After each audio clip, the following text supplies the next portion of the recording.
இனிய வணக்கம். சுக்ரன் ஜோதிட ஆராய்ச்சி நிலையம், அக்கரைப்பட்டி, சமயபுரம்.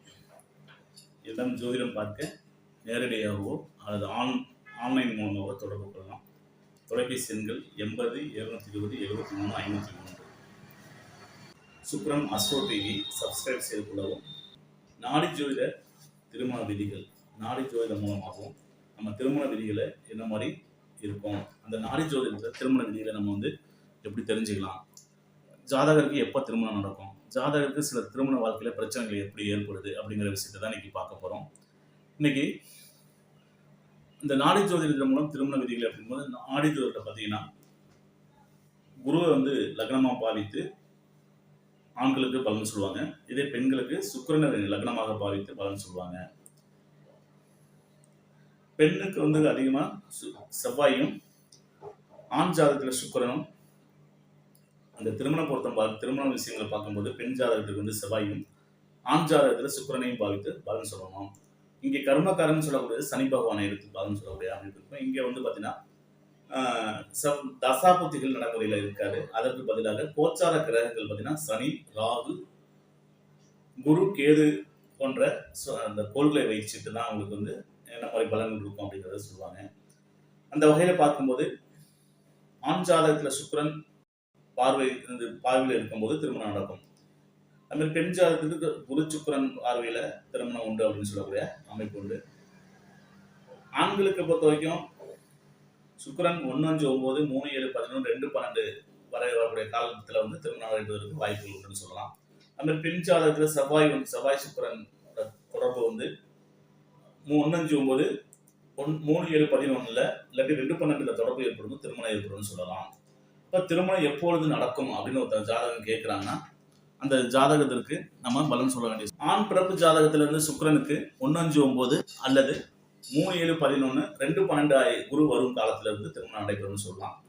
அதே பெண் ஜாதகத்தில் செவ்வாய்க்கு 1, 5, 9, 3, 7, 11, 2, 12 குரு வரும் காலத்தில் திருமணம் உண்டுன்னு சொல்லக்கூடிய அமைப்பு உண்டு.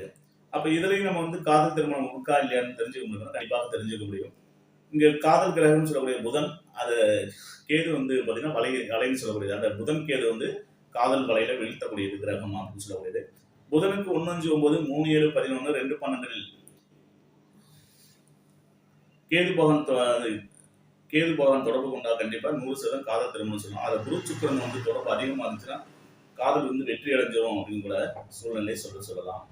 இங்க குரு சந்திரன் சுக்கிரன் தொடர்பு ஏற்பட்டு குரு சுக்கிரன் சந்திரனுக்கு தொடர்பு ஏற்படும் பட்சத்தில் பார்த்தீங்கன்னா சிலருக்கு அந்த குருவோட சந்திரன் தொடர்பு கொள்ளும்போது, குரு சந்திரன் தொடர்பு கொள்ளும் போது, எதாவது தொடர்பு கொள்ளும் போது பார்த்தீங்கன்னா காதல்ல ஒரு பிரச்சனை சந்திக்கக்கூடிய, இல்லை காதல்ல ஒரு தடை ஏற்படக்கூடியது, இல்லை திருமணத்துல ஒரு தடை பிரச்சனையை சந்திக்கக்கூடிய காலகட்டம் எல்லாமே ஏற்படும் அப்படின்னு கூட விதியை சொல்லலாம்.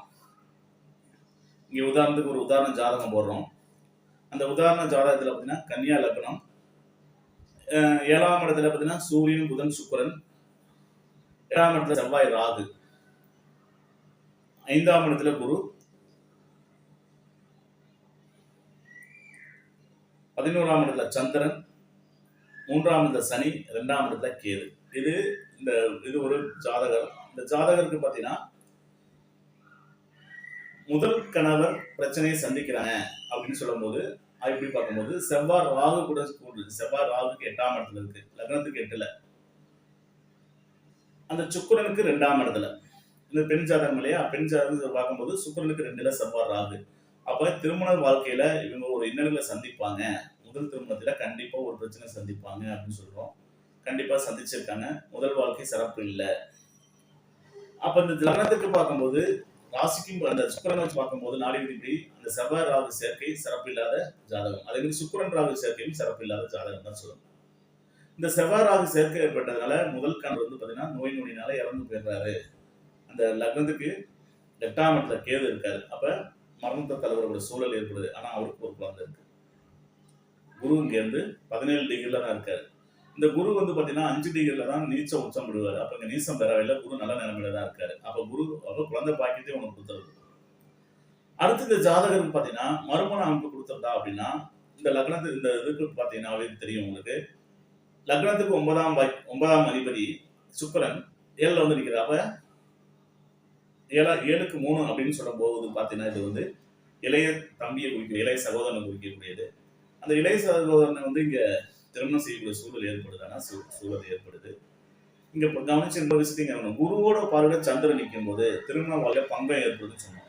இங்க குரு சுக்கிரன் வந்து குரு சந்திரனோட பார்வையில நிக்கும்போது அந்த முதல் திருமணம் தடை ஏற்பட்டு இறந்துறாரு. 2வது திருமணம் ஏற்பட்டு தடை ஏற்பட்டு பிரச்சனையாகி அவரு இறந்துடுறாரு. அப்ப இவங்களுக்கு திருமண வாழ்க்கையில சிறப்பாக இருப்பதில்லை அப்படிங்கிற நாடி விதிப்படி பார்க்கும்போது அது சிறப்பாக வருது. இந்த ஜாதகருக்கு செவ்வாய் தோஷம் பங்கம் பண்ணதானா செவ்வாய் 8ல இருந்து ராகுகளுடன் கூடிய பார்வைகளுடன் கூடியிருப்பதால் இந்த செவ்வாய் தோஷம், இந்த செவ்வாய் ராகு சேர்க்கையானது தோஷமாகவும் உண்டு. அதனால பல்வேறு இன்னல்களையும் சந்திச்சு இந்த ஜாதகருக்கு அவ்வளவு சிறப்பான நிலைகள் இல்லை அப்படிங்கிறது அந்த ஜாதகத்துல நம்ம சொல்லிக்கூட கருத்து. இந்த நாடி ஜோதிட விதிகளையும் பார்க்கும்போது நிறைய விதிகளும் ஜனனகால ஜாதகம் கூட ஒத்து போகுதுன்னா கண்டிப்பாக ஒத்து போகுது அப்படின்னு தான் சொல்லணும். அந்த விஷயத்துல இந்த நாடி ஜோதிட விதிகளும் நாடியில் சொல்லப்பட்ட கருத்துக்களும் மிக மிக மிக ஜாதகருக்கு பொருத்தி பார்க்கும்போது சிறப்பாக வருகிறது. மீண்டும் அடுத்த ஒரு பதிவு சந்திப்போம். நன்றி, வணக்கம். வாழ்க வளமுடன், வாழ்க வையகம், வாழ்க பிரபஞ்சம். நன்றி, வணக்கம்.